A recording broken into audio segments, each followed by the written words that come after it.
conjunction with the Bureau of the Census, using the NCES system for classifying local educational agencies.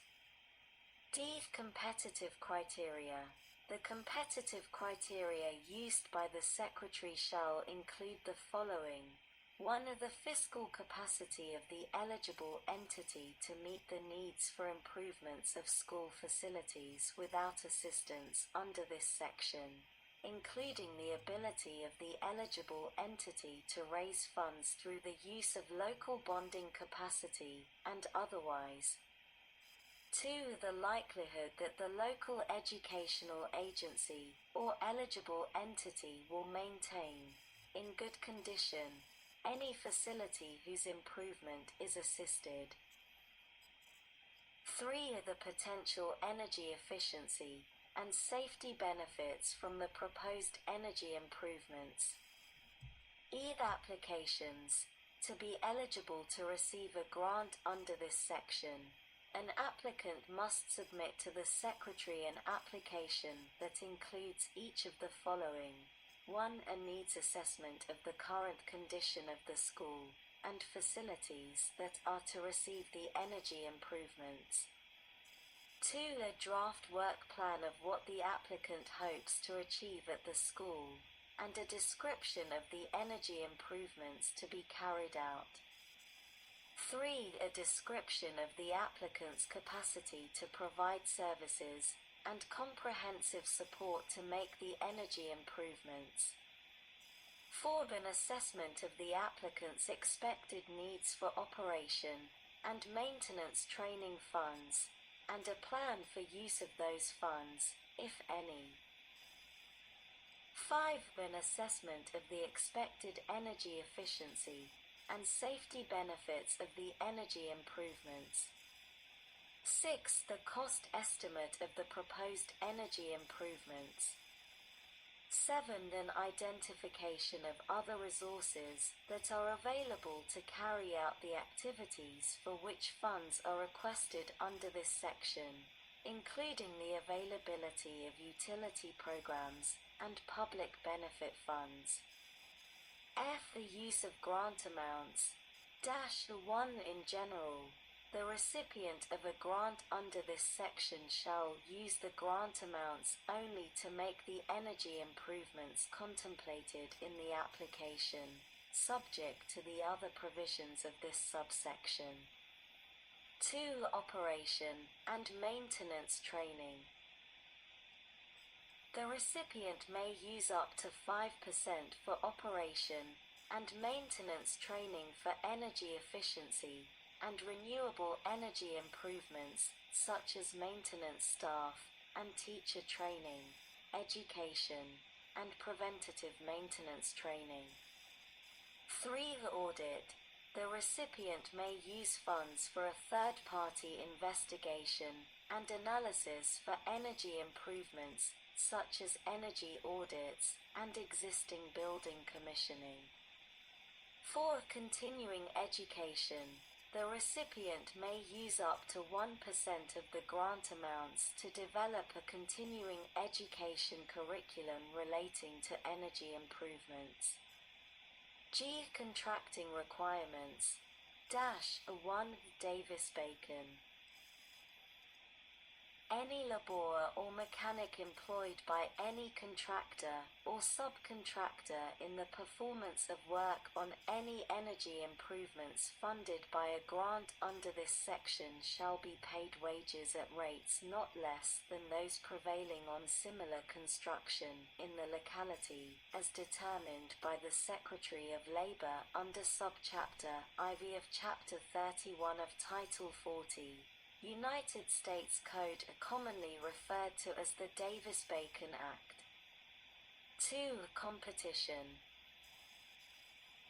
Each applicant that receives funds shall ensure that, if the applicant carries out repair or renovation through a contract, any such contract process, it ensures the maximum number of qualified bidders, including small, minority, and women-owned businesses, through full and open competition, and B that gives priority to businesses located in, or resources common to, the state or the geographical area in which the project is carried out.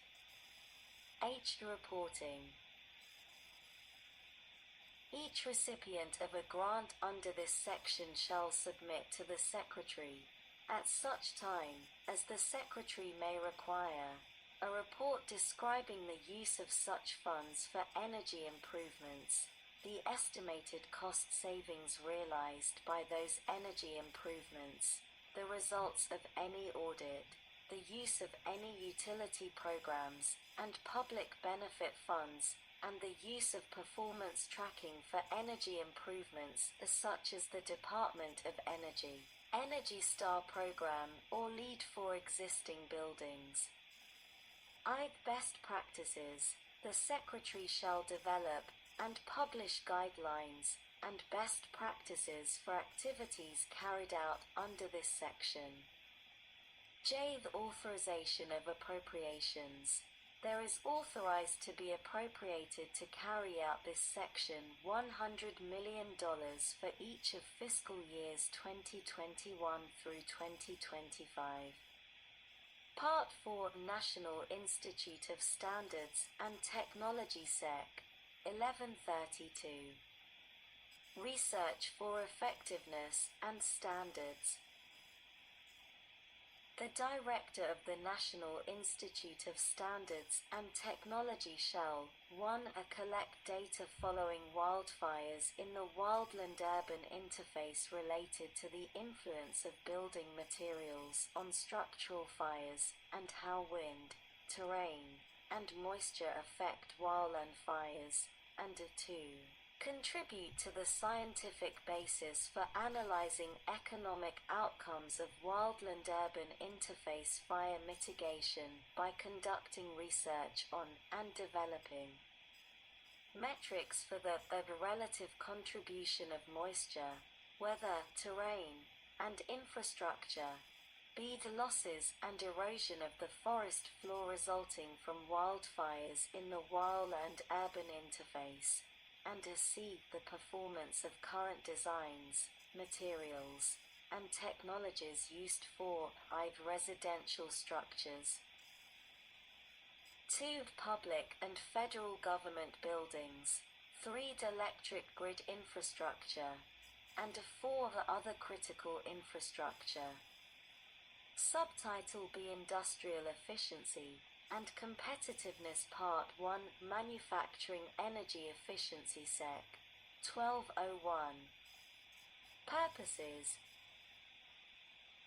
The purposes of this part are 1. To establish a clear and consistent authority for industrial efficiency programs of the Department of Energy. 2. To accelerate the deployment of technologies and practices that will increase industrial energy efficiency and improve productivity. 3. To accelerate the development and demonstration of technologies that will assist the deployment goals of the industrial efficiency programs of the Department of Energy and increase manufacturing efficiency. 4. To stimulate domestic economic growth and improve industrial productivity and competitiveness. 5. To meet the future workforce needs of industry. And 6. To strengthen partnerships between federal and state governmental agencies and the private and academic sectors. Sec. 1202. Future of Industry Program and Industrial Research and Assessment Centers. A. Future of Industry Program. Section 452 of the Energy Independence and Security Act of 2007 42 U.C. 17111 is amended 1.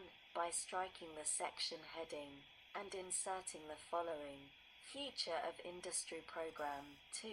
In subsection A2- by redesignating subparagraph E as subparagraph F and B, by inserting after subparagraph D. The following. E. Water and wastewater treatment facilities, including systems that treat municipal, industrial, and agricultural waste, and a 3 by striking subsection E, and a 4 by redesignating subsection F as subsection E. B. Industrial research and assessment centers. Subtitle D of Title IV of the Energy Independence and Security Act of 2007 42 U.C. 17111 et sec. is amended by adding at the end the following, Sec. 454. Industrial Research and Assessment Centers. A. Definitions. In this section, 1. Energy service provider.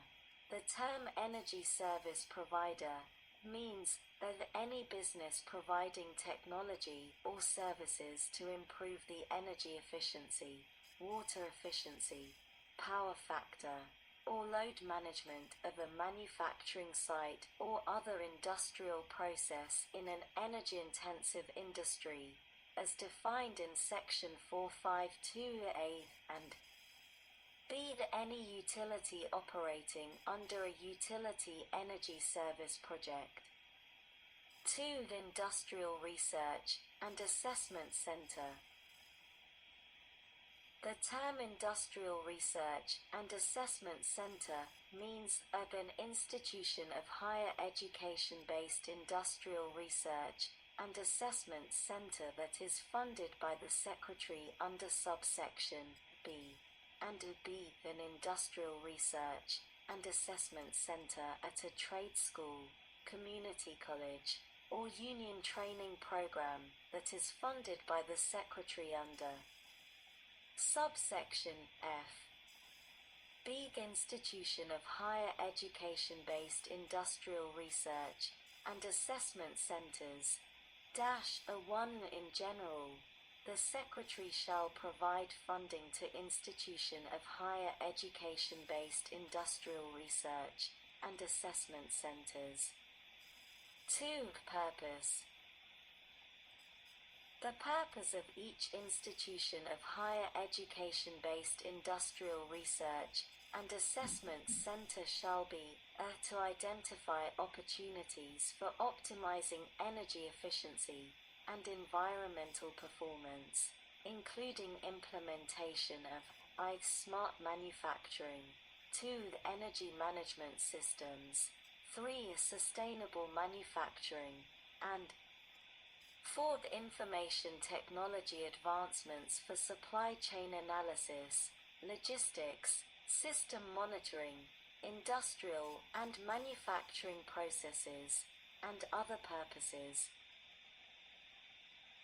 B. To promote applications of emerging concepts and technologies in small and medium-sized manufacturers, including water and wastewater treatment facilities and federally owned manufacturing facilities. C. To promote research and development for the use of alternative energy sources to supply heat, power, and new feedstocks for energy-intensive industries. D. To coordinate with appropriate federal and state research offices. E. To provide a clearinghouse for industrial process and energy efficiency technical assistance resources. And F. To coordinate with state-accredited technical training centers and community colleges, while ensuring appropriate services to all regions of the United States. C. Coordination. To increase the value and capabilities of the industrial research and assessment centers, the centers shall 1. Coordinate with manufacturing extension partnership centers of the National Institute of Standards and Technology, 2. Coordinate with the Federal Energy Management Program, and the Building Technologies Program of the Department of Energy to provide building assessment services to manufacturers. 3.